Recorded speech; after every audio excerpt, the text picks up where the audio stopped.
She is my best friend. असाच म्हणून ही सगळी लोक तुमका पहिले चण्याच्या झाडावर चढवतात आणि मग त्यांचा काम झाला की धोंड्यासारखी देतात तुमका बावडेत ढकलून. आणि अशाच बहुरूपी लोकांपासून कसा दूर राहायचा ताच आजच्या व्हिडिओमध्ये मी तुमका सांगतोय, म्हणून व्हिडिओ शेवटपर्यंत बघा. पिंक्या लाईक कॅमेरो लोकांका सांगूया जरा कशी मैत्री करू खई, कोणाबरोबर करू खई आणि कोणाबरोबर नको करू ती.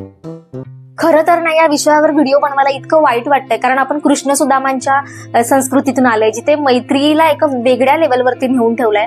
तरी पण एका व्यवहारिक जगामध्ये आपण राहतोय आणि तिथे असे काही वाईट अनुभव आपल्याला येतात आणि ते वाईट अनुभव जर आपल्या मैत्रीच्या बाबतीतले असेल तर ते आपल्याला आयुष्यभर इफेक्ट करतात. आणि हेच इफेक्ट आपल्याला होऊ नये, आपण आयुष्यामध्ये खूप लॉंग सफर करू नये, म्हणून आजचा व्हिडिओ आहे. याच्यामध्ये मी तुम्हाला कोणाशी मैत्री करायची आणि कोणाशी नाही करायची असं थोडेसे मिक्स पॉईंट बनवून सांगितले आणि चक्क माझ्या आयुष्यातल्या एक्सपिरियन्स वरून, कारण दर आठवड्याच्या शनिवारी आपण खऱ्या आयुष्यातले प्रश्न आणि त्यांची उत्तरं मांडत असतो. तर मी चक्क त्याचे असे पॉइंटर्स बनवलेत की नक्की असे कोणत्या प्रकारचे जे मित्रमैत्रिणी आहेत त्यांच्यापासून तुम्ही लांब राहायला पाहिजे अथवा तुम्ही त्यांच्याशी मैत्री करायला नाही पाहिजे. तर आजच्या व्हिडिओमधला जो काही पहिला पॉइंट आहे तो म्हणजे एज. एज मी का सांगितलं, कारण आपल्याकडे ना समवयस्क आपले मित्रमैत्रिणी तर असतातच, पण त्याबरोबर आपण लहानांबरोबर सुद्धा आणि मोठ्यांबरोबर सुद्धा खूप चांगली मैत्री करायला हवी. याचं कारण मी तुम्हाला सांगते. एकतर ज्या मोठ्यांसोबत आपण मैत्री करतो तर ती लोक जी असतात ती खूप अशी प्रभावशाली असतात, त्यांना खूप चांगला एक्सपिरियन्स असतो, त्यांनी आपल्याविषयी 4 पावसाळे जास्त पाहिलेले असतात आणि त्याच्यामुळे ते आपल्याला योग्य ठिकाणी योग्य मार्गदर्शन करतात. आणि जे जास्त आपल्यापेक्षा थोडे लहान असतात ते असे जेनझी टाईप, त्यांना ट्रेंड्स खूप चांगले माहिती असतात, त्यांच्याकडून तंत्रज्ञान खूप चांगलं शिकायला मिळतं, त्यांचा उत्साह आणि त्यांचा कॉन्फिडन्स, त्यांचा दृष्टिकोन खूप वेगळा असतो. त्याच्यामुळे मी असं सजेस्ट करेन की तुमचे जे मित्रमैत्रिणी आहेत ते समवयस्क तर असायलाच हवेत, पण त्याचबरोबर थोडे वयाने मोठे तुमच्यापेक्षा आणि थोडे वयाने लहान तुमच्यापेक्षा असायला पाहिजेत. मला स्पेशली फायदा झाला तो म्हणजे माझे मित्रमैत्रिणी जे आहेत, मी योग क्षेत्रामध्ये असल्यामुळे मला खूप मित्रमैत्रिणी आहेत आणि ते खूप वेगवेगळ्या वयामधले आहेत. म्हणजे अगदी माझ्यापेक्षा 10 वर्ष लहान, माझ्यापेक्षा 50, म्हणजे आता माझं 26 आहे तर माझ्यापेक्षा डबल एजचे जे लोक आहेत ते सुद्धा माझं मित्रमैत्रिणी आहेत. त्याच्यामुळे मला त्यांच्या वयाच्या लोकांना समजून घ्यायला खूप चांगलं जमायला लागलं. मी भावनिकरित्या त्यांच्याशी खूप चांगलं बांधली. आणि अजून एक काय फायदा असतो की आपण सगळ्या वयोगटातले मित्रमैत्रिणी असल्यामुळे आपल्याला ना नाती खूप चांगली जपता येतात, आपल्याला लोकांमध्ये खूप चांगलं मिक्स होता येतं, आपलं संवाद कौशल्य वाढतं. आपल्याला कळतं की अरे आपल्यापेक्षा थोडे वयाने मोठे आहेत, आपल्या आईवडिलांच्या वयांचे आहेत तर त्यांच्याशी कसं बोलायचं, आपल्यापेक्षा थोडे वयाने लहान आहेत, 10 वर्ष लहान आहेत, 12 वर्ष लहान आहेत, 5-1 वर्ष लहान जरी असतील तरी त्यांच्याशी कसं बोलायचं ते आपल्याला वय या फॅक्टरवरून. म्हणजे काय होतं, आपण जास्तीत जास्त मित्रमैत्रिणींसोबत बाहेर असतो, कामानिमित्त असतो, ऑफिसेसमध्ये असतो, कॉलेजमध्ये, शाळांमध्ये, वेगवेगळ्या इव्हेंट्समध्ये असतो. त्याच्यामुळे तिथे मिक्स लोक जेव्हा असतात आणि त्या मिक्स लोकांमध्ये जेव्हा आपण राहतो त्यांच्याशी आपण जेव्हा मैत्री करतो तेव्हा आपल्याला खूप काही शिकायला मिळतं आणि खूप काही गोष्टींचा परिणाम आपल्या आयुष्यावरती होत असतो.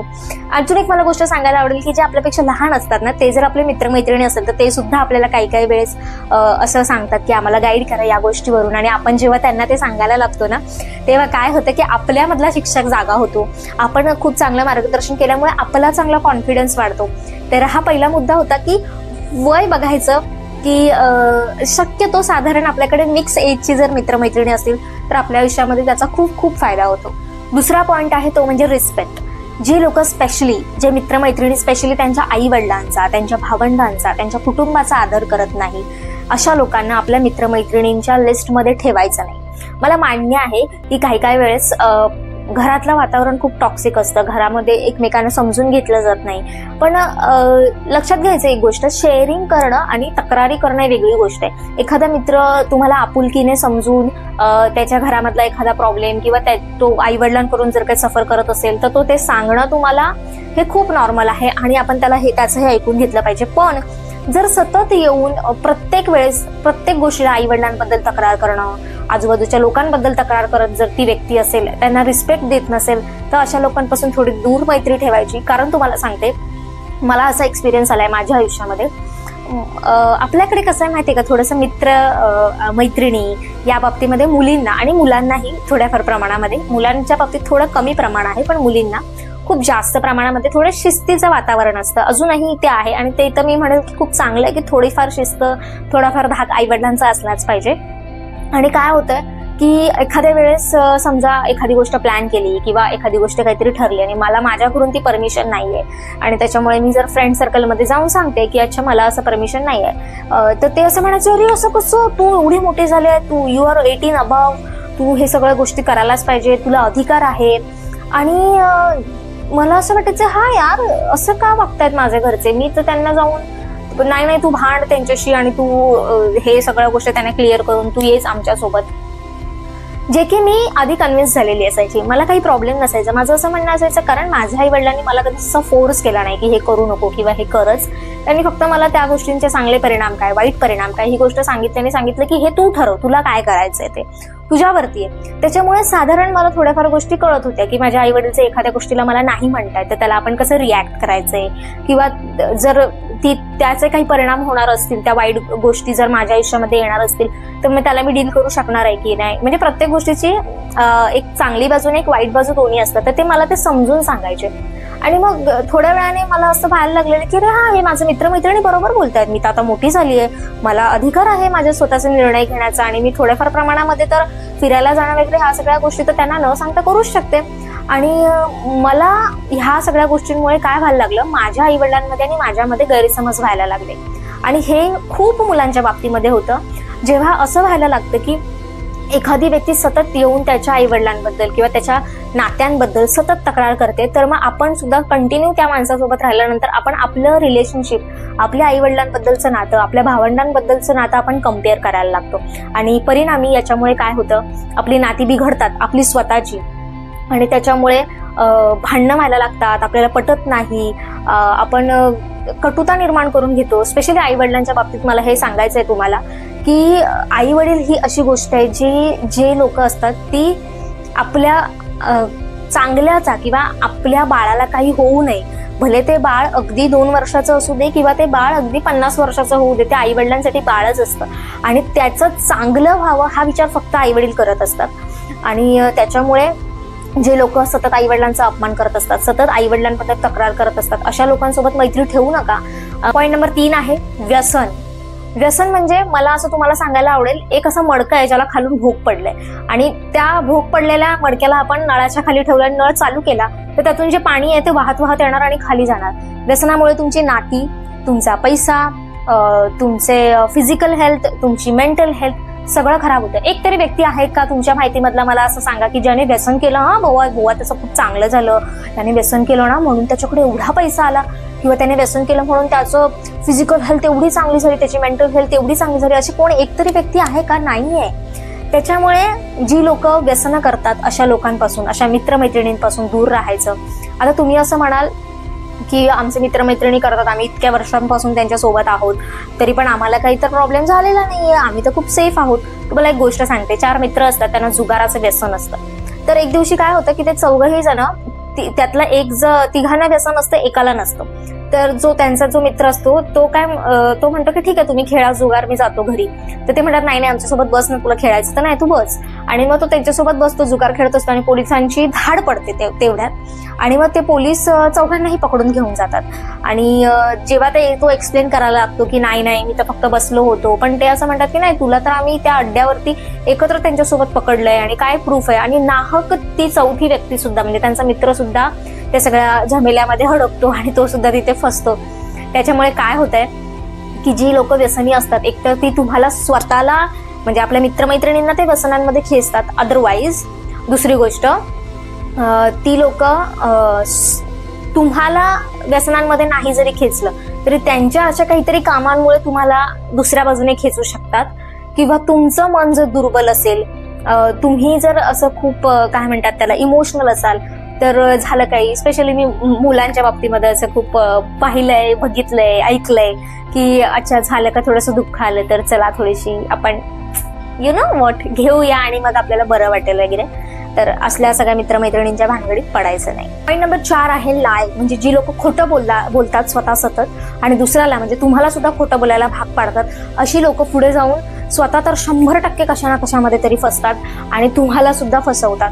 स्पेशली जे लोक आपल्या आई वडील म्हणजे आपल्या पालकांसोबत तुम्हाला खोटं बोलायला लावतात आणि स्वतः सुद्धा खोटं बोलतात. दुसरी गोष्ट, शिक्षकांशी, आपल्या भावंडांशी, आपल्या जवळच्या लोकांशी आपल्याला खोटं बोलून सांगतायत एखादं काम करायला किंवा स्वतः ते करतायत. तर अशा लोकांपासून वेळीच दूर राहायचं. 1-2 वेळा जर आपल्याला या गोष्टीचा अनुभव आलेला असेल की आपण खोटं बोलल्यामुळे प्रॉब्लेम्स झाल्यात, आपण त्या समोरच्या खोट्याला साथ दिल्यामुळे आपल्याला प्रॉब्लेम्स झाल्यात, असं 1-2 वेळा जरी झालेलं असेल तर कृपया करून अशा मैत्रीमधून बाहेर पडा. अशा लोकांशी मैत्री करू नका, कारण ही लोक पुढे जाऊन पुन्हा पुन्हा तुम्हाला त्याच चक्रामध्ये अडकवून ठेवतात. तुम्हाला सतत खोटं बोलायला भाग पडतात आणि तुम्ही 100% त्या चक्रामध्ये फसता. नंबर 5 आहे नेगेटिव्ह टॉक. म्हणजे जे लोक सतत आपलं करिअर कशातच होणार नाहीये, आपल्या आयुष्यात काहीच होणार नाहीये किंवा आपलं कामच होत नाहीये, आपण चांगलेच दिसत नाही आहोत, आपल्याला कोणी मान सन्मानच देत नाही, ह्या सगळ्या निगेटिव्ह गोष्टींमध्ये अडकलेले असतात. अशा लोकांसोबत मैत्री ठेवायची नाही, कारण ही लोक सतत निगेटिव्ह बोलत राहतात, सतत आपल्याला डिमोटिवेट करत राहतात. एक तर तुम्ही प्रयत्न करून बघा की तुम्ही त्यांना मोटिवेट करू शकता का, तुम्ही त्यांच्याबद्दल पॉझिटिव्ह बोलू शकता का. पण ट्रस्ट मी, अशा लोकांमध्ये आपण आपला वेळ जेव्हा वाया घालवतो ना, तुम्ही करू शकता तुमची मैत्री जर तुम्हाला वाचवायची असेल तर. पण जेव्हा तुम्ही अशा लोकांना पॉझिटिव्ह बोलायला जातात ना, त्या पॉझिटिव्ह मध्ये सुद्धा एखादी निगेटिव्ह गोष्ट शोधून काढतात. अशा लोकांपासून दूर राहायचं. स्पेशली करिअरच्या बाबतीत अशी लोक खूप डिमोटिवेट करतात तुम्हाला, जे असं म्हणतात की अरे काय आपल्या ह्या क्षेत्रामध्ये, ह्या करिअरमध्ये आपल्याला काही स्कोपच नाहीये, आपण काहीच करू शकत नाहीये. लक्षात घ्या एक गोष्ट, कोणत्याही करिअरमध्ये स्कोप नसतो, तर तुमच्यामध्ये स्कोप असतो. तुमच्यामधल्या कॅपेबिलिटीजवर ठरतं की तुम्ही आयुष्यात काय करणार आहोत. या वर्षावरचा आपण एक व्हिडिओ पण बनवलाय, करिअर कसं निवडायचं, आयुष्यामध्ये गोल कसे ठरवायचे, त्याची लिंक मी इथे वरती माझ्या डोक्यावर पण देईन, खाली डिस्क्रिप्शन बॉक्समध्ये पण देईन. तर अशा लोकांपासून थोडंसं दूर राहायचं की जे सतत निगेटिव्ह बोलत असतात, बॉडी शेमिंग करत असतात आणि ते निगेटिव्ह तुमच्याबद्दल तर बोलतातच आणि प्लस दुसरीकडे जाऊन दुसऱ्यांकडे पण नेगेटिव्ह बोलतात, तिकडचं येऊन इकडे पण सांगतात. असाच आपला पुढचा पॉइंट आहे तो म्हणजे गॉसिपिंग. आपला हा जो गॉसिपिंगचा जो प्रकार आहे ना, त्याच्यामध्ये काय होतं की ती लोक येऊन तुम्हाला दुसऱ्यांचं सांगतात आणि 100% जेव्हा ते दुसऱ्यांचं येऊन तुम्हाला सांगतात तेव्हा तुमचं जाऊन सुद्धा दुसरीकडे सांगणार आहेत. आणि अशा लोकांमुळे काय होतं, आपला सगळा वेळ लोकांची उणीधुनी काढण्यामध्ये निघून जातो आणि असाच वेळ, अशीच वर्षानुवर्ष निघून जातात. आपल्याला जे मेन काम करायचंय, जी गोष्ट करायची त्याच्यावर फोकस करता येत नाहीये. त्याच्यामुळे जिथे गॉसिपिंग होतंय तिथे शक्यतो बसायचं नाही. ज्या ठिकाणी चांगलं करिअर, चांगलं आरोग्य, चांगला व्यायाम, पैसे कसे कमवायचे, आरोग्य कसं चांगलं ठेवायचं, या संबंधी गोष्टी बोलल्या जातात. छान छान आरोग्यदायी रेसिपीज कशा बनवल्या जातात किंवा आनंद देणाऱ्या जे फ्रेंड्स असतात, जे ह्या तत्वावरती काम करतात की आयुष्य एकदाच मिळतं आणि चांगलं आपल्याला जगता यायला पाहिजे, चांगलं आपण आनंदी राहिलं पाहिजे, अशा लोकांसोबतच बसायचं, अशा लोकांसोबतच आपला वेळ घालवायचा. त्याच्यामुळे काय होतं की आपल्याला योग्य दिशा मिळते. स्पेशली तुम्ही तुमच्या क्षेत्रामधले जर मित्रमैत्रिणी असतील तर त्यांच्यासोबत बसून तुम्ही छान एकमेकांना गायडन्स करू शकता, एकमेकांचा एक्सपिरियन्स सांगू शकता. आता याच्यामध्ये काय होतं ना, कधी कधी आपल्याला काही कोणाबद्दल काही मनामध्ये गोष्ट असेल किंवा समोरच्याच्या मनामध्ये असेल तर ते एकमेकांना सांगणं किंवा एखाद्याची गोष्ट आपल्याला मनाला लागलेली असेल तर ती सांगणं हे खूप नॅचरल आहे आणि ते सांगायलाच हवं एकमेकांना. पण तीच गोष्ट घेऊन सतत एका दगडावरती उगाळत बसणं, म्हणजे ते गॉसिपिंग करत राहणं, ह्याचं त्याला सांगणं, त्याचं ह्याला सांगणं, असले प्रकार करायचे नाही. आणि असले प्रकार जर तुमच्या मैत्रीमध्ये होत असेल तर प्लीज त्याच्यातून बाहेर पडा. पॉइंट नंबर 6 आहे टॉक्सिक कंट्रोलिंग. हा मुद्दा इतका स्पेशल आहे आणि इतका महत्वाचा आहे, कारण आहे ना, ही गोष्ट कळत नाही मैत्रीमध्ये. जनरली अशी लोक म्हणजे टॉक्सिक कंट्रोलिंग आहे आपल्या मैत्रीमध्ये, हे कसं ओळखायचं, या लोकांचं कसं असतं माहितीये वागणं, ती लोक तुमच्याकडे मैत्री तोपर्यंतच ठेवतात जोपर्यंत तुम्ही ते लोक जसं म्हणतात तसं तुम्ही वागताय, ते जसं म्हणतात तसं तुम्ही ड्रेसिंग करताय, ते म्हणतायत तसं त्या ठिकाणी तुम्ही फिरायला जाताय, ते म्हणतायत तसं तुम्ही वागताय, ते म्हणतायत त्या लोकांचीच तुम्ही मैत्री करताय. आणि जेव्हा तुम्ही स्वतःचं मत मांडता, जेव्हा तुम्ही तुमच्या स्वातंत्र्याचा विचार करता, तेव्हा एक तर तुमच्याशी ते राग धरतात, तुमच्याशी अबोला धरतात, तुम्हाला रिस्पेक्ट देत नाही, अदरवाईज तुम्हाला टोमणे मारत राहतात. असं ज्यांचं कंट्रोलिंग वागणं असतं अशा लोकांची मैत्री आपल्याला करायची नाहीये. आणि अशा मैत्रीमध्ये जर आपण असू तर तिथून कृपया करून बाहेर पडा. कारण एक गोष्ट लक्षात घ्या, गायडन्स करणं म्हणजे आपले आई वडील किंवा आपले पालक जे असतात ना ते थोडेफार कंट्रोलिंग असतात आणि ते गोड कंट्रोलिंग असतं. कारण तिथे काय असतं माहितीये, जे माझ्या बाबतीत झालं ते मी तुम्हाला सांगते. माझे आई वडील आहे ना, मला ही सगळी गोष्ट माझ्या बाबतीत जर कंट्रोल जरी करत असले की ही गोष्ट तू करायला हवी, ही गोष्ट नाही करायला हवी होती, तरी पण त्यांनी मला पूर्ण स्वातंत्र्य दिलं होतं की यातलं काय करायचं हे तू निवड. त्याच्यामुळे गायडन्स करणं, एक योग्य दिशा दाखवणं, थोडंसं आपले शिक्षक आपल्याला कधी कधी कंट्रोल करत असतात की नाही हे असंच व्हायला पाहिजे, हे तसंच व्हायला पाहिजे, तर ते आपल्या हिताचा विचार करत असतात. पण जेव्हा टॉक्सिक म्हणजे ज्या गोष्टीचा, ज्या वागण्याचा आपल्याला त्रास होतोय, अशा कंट्रोलिंग मध्ये आपण तेव्हा अडकतो जेव्हा आपल्याला खूप असं वाटत असतं की माझी मैत्रीण, हा माझा मित्र माझ्यासोबत राहायला पाहिजे, आम्ही इतकी वर्ष एकत्र राहिलोय, आम्हाला आयुष्यभर एकत्र राहायचंय. आणि सो कॉल्ड आजकाल सोशल मीडियावरती जे मैत्रीचे कोट्स येतात त्याला आपण त्या विचारांमध्ये असतो. आणि म्हणजे निभाना है तो जिंदगीभर निभाना वगैरे. तर ह्या सगळ्या भानगडीत पडायचं नाही. जर आपल्याला तिथे असं वाटतंय की ही मैत्री कंट्रोलिंग आहे, हे खूप टॉक्सिक होत चाललेलं आहे, तुम्हाला मित्र जर अभ्यास करण्यासाठी कंट्रोल करतोय की नाही तू अभ्यास करायला पाहिजे, तुम्हाला जर अभ्यास आवडत असेल तर तुम्ही खूप चांगलं पास व्हायला पाहिजे म्हणून, किंवा तुम्हाला तुमचं नाही तुझं हेल्थ चांगली राहिली पाहिजे, तू व्यायाम करायलाच पाहिजे, या बाबतीत जर कंट्रोल करतो तर विच इज गुड थिंग. पण तुम्हाला नाही तू ह्याच्यासोबत, जसं मी आधी पण सांगितलं तुम्हाला आता ह्याच पॉईंटमध्ये की याच्यासोबतच बोललं पाहिजे, हेच कपडे घातले पाहिजे, इथेच फिरायला जायला पाहिजे, की तू मला सोडून त्यांच्यासोबत कसं काय बोलायला लागलीस किंवा वगैरे वगैरे. तर या टॉक्सिक कंट्रोलिंग मध्ये आपल्याला राहायचं नाहीये, अशा लोकांसोबत आपल्याला मैत्री ठेवायची नाहीये. नंबर 7 आहे व्हॅल्यू ऑफ मनी. म्हणजे ज्या लोकांना पैशाचं महत्व नसतं. आज काय पार्टी, उद्या काय मूवी, परवा काय हॉटेलमध्ये जाऊन जेवणं, असले प्रकार जे करतात, जे स्वतः सुद्धा पैसे उधळतात आणि तुम्हाला सुद्धा नाहक तुमची इच्छा नसताना पैसे उधळायला भाग पाडतात, अशा लोकांसोबत मैत्री करायची नाही. कारण ही सगळी लोक एक तर त्यांच्या आईवडिलांचा पैसा उधळत असतात किंवा स्वतःचा जरी पैसा असेल तरी सुद्धा तो पैसा जेव्हा आहे तेव्हा वापरून संपवून टाकतात आणि भविष्यासाठी तरतूद करत नाही. आणि सेव्हिंग्स न करणं आणि पैसे उधळणं ही इतकी वाईट सवय आहे जी करोडपती माणसाला सुद्धा भिकाऱ्यापर्यंतच्या स्टेटपर्यंत घेऊन जाऊ शकते, म्हणजे तुम्हाला कंगाल करू शकते. आणि जर सेव्हिंग्स ही अशी गोष्ट आहे की एखादा गरीब माणूस सुद्धा, एखादा पैसे नसलेला माणूस सुद्धा एका चांगल्या लेवलला येऊन जगू शकतो, लाईफ मधल्या सगळ्या फॅसिलिटीज अफोर्ड करू शकतो. तर तुम्ही विचार करा सेव्हिंग्स किती इम्पॉर्टंट आहे. म्हणजे याचा अर्थ असा नाहीये की तुम्ही कधी मूवीला जायचंच नाहीये का, किंवा कधी तुम्ही हॉटेलमध्ये एकत्र मित्रमैत्रिणी जेवायला जायचंच नाहीये का, किंवा मग कधी पार्टी करायचीच नाहीये का. तर ऑफकोर्स करायचं, कारण आयुष्य हे आनंदासाठी आहे, आयुष्य हे जगण्यासाठी आहे.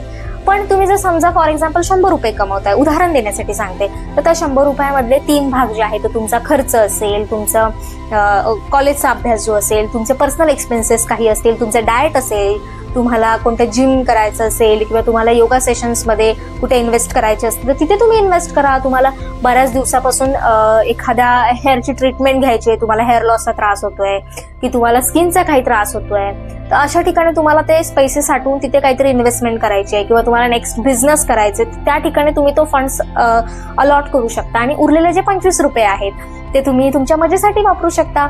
आणि असे मित्रमैत्रिणी सुद्धा माझ्या नशिबामध्ये आले ज्यांनी मला सेव्हिंग्स शिकवलं, मला त्यांनी शिकवलं की पैसे कसे साठवायचे, पैसे कसे अलॉट करायचे. त्याच्यामुळे आयुष्यामध्ये मैत्री करताना किंवा मैत्रीमध्ये हा मुद्दा नक्की लक्षात घ्या समोरच्या माणसामधला, की ही व्यक्ती खरोखरच पैशांची व्हॅल्यू करते, ही पैसे उधळते. एक तर तुम्ही त्यांना सांगू शकता की बाबा पैसे प्लीज सांभाळून वापर, पण तुम्हाला सांगते ज्या लोकांना उधळपट्टीची सवय लागलेली असते त्या लोकांना सुधरवणं खूप अवघड असतं.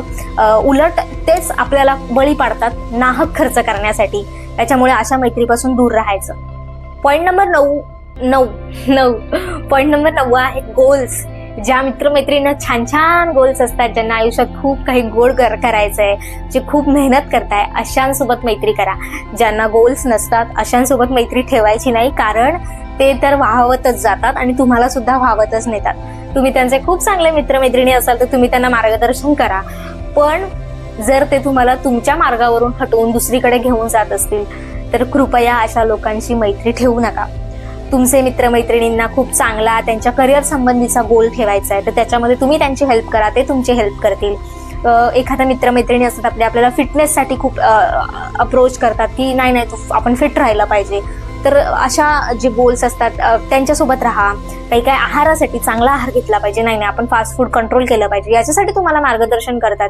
त्यांच्या आयुष्यातले ते गोल्स असतात की त्यांना आरोग्यदायी राहायचंय, त्यांचा फिटनेस खूप चांगला असला पाहिजे, त्यांचं एज्युकेशन खूप चांगलं व्हायला पाहिजे, त्यांना खूप चांगलं मोठं काहीतरी करायचंय आणि करिअर चांगलं करायचंय, जे टुवर्ड्स म्हणजे आपलं फिजिकल मेंटल हेल्थचा विचार करतात, तुमच्या मेंटल हेल्थचा विचार करतात. थोडीशी मॅच्युरिटी असते त्या लोकांना. अशा लोकांसोबत मैत्री करायला आपल्याला काहीच हरकत नाहीये. पण ह्या सगळ्या गोष्टी ज्यांच्यामध्ये नसतात, याच्या उलट ज्यांच्याकडे हे सगळं नसतं, त्यांच्यासोबत मैत्री करायची नाहीये. फिटनेस संबंधीचा जर तुमचा गोल असेल आणि तुमच्या मित्रमैत्रिणींचा जर गोल असेल किंवा तुम्हाला कोणालाच अप्रोच करायचं असेल, तर आपल्या अनाहत योग चिकित्सा केंद्राचे ऑनलाईन योगा सेशन्स जे चालू आहेत, ज्याच्यामध्ये आपण मेडिटेशनचे वेगवेगळे सेशन्स घेतो, योगाचे वेगवेगळे सेशन्स घेतो. त्या संबंधीची माहिती डिस्क्रिप्शन बॉक्समध्ये जो व्हॉट्सअपचा नंबर दिलेला आहे त्याच्यावर तुम्ही नंबर करू शकता, कॉल करू शकता किंवा आम्हाला मेसेज करू शकता, जिथे मी स्वतः योगश्री वीणा एक योग शिक्षक आहे, जी तुम्हाला तुमची योग साधना शिकवते, तुम्हाला वेगवेगळे योगासनं करायला मदत करते. तुमचे फिजिकल मेंटल हेल्थचे जे क्वेश्चन्स असतात त्याची उत्तरं तुम्हाला तिथे दिली जातात. असं बरंच काही असं तुम्ही त्या नंबरवरती जर मेसेज केला तर तुम्हाला किंवा कॉल जर केला तर तुम्हाला त्या संबंधीची माहिती मिळेल. तर येस, ज्यांची छान छान गोल्स असतात असे मित्रमैत्रिणी तुम्ही करू शकतात आणि ज्यांचे नसतात त्यांना जागेवरती आणा, त्यांना त्यांच्या गोल्समध्ये ठेवा. आणि जर ते तुम्हाला तुमच्या गोलवर राहू देत नसतील, तुमच्या ध्येयावरती तुम्हाला टिकू देत नसतील, तर अशा लोकांपासून दूर राहायला शिका. शेवटचा पॉइंट आहे, पॉइंट नंबर 10, तो म्हणजे व्हॅल्यू.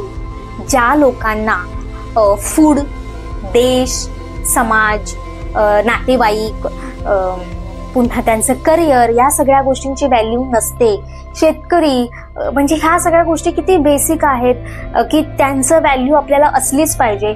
अशा लोकांसोबत पासून दूर राहायचं. कारण तुम्हाला सांगते, ही लोक जे आपल्याला उपयोगी पडतात अशा लोकांची सुद्धा व्हॅल्यू ठेवत नाहीत. ते लोक पुढे जाऊन तुमची सुद्धा व्हॅल्यू ठेवणार नाही, हे नक्की आहे.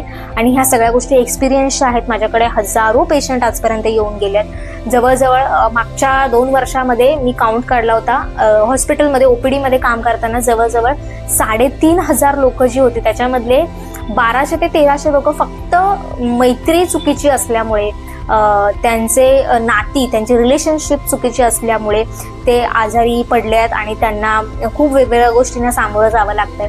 त्याच्यामुळे ज्या लोकांना हे जे मी तुम्हाला आधी सगळे पॉइंट सांगितले ते सगळे पॉइंट्स आणि हा जो व्हॅल्यूचा पॉइंट्स आहे, ज्याच्यामध्ये मी तुम्हाला सांगते की शेतकरी, फूड, देश, समाज, नाती, कुटुंब, आई वडील, पालक, शिक्षक, या संबंधी ज्या लोकांना रिस्पेक्ट नसतो अशांसोबत राहू नका. कारण ही लोक जी आहेत ना, ती तुमच्या मनात सुद्धा कुठेतरी त्या सगळ्याबद्दल आहे ना खूप निगेटिव्ह विचार पेरून जातात आणि हे सगळं खूप लॉंग टर्म आपण पाहतो.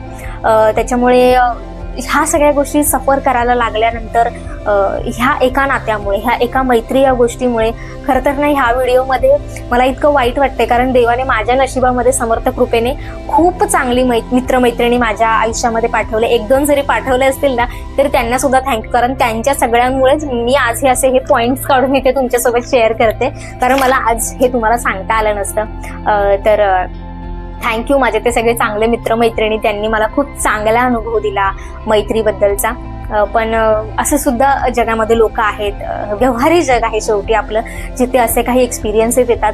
आजचा व्हिडिओ जर तुम्हाला आवडला असेल तर एक नक्की लाईक करा. आपली अजून चांगली मैत्री व्हावी असं जर तुम्हाला वाटत असेल तर इंस्टाग्रामवरती योगश्री वीणा या हँडलला नक्की जाऊन फॉलो करा. तिथे मी खूप छान छान पॉझिटिव्ह गोष्टी पोस्ट करत असते आणि खूप चांगले छान छान योग संबंधीचे रील्स तिथे पोस्ट करत असते.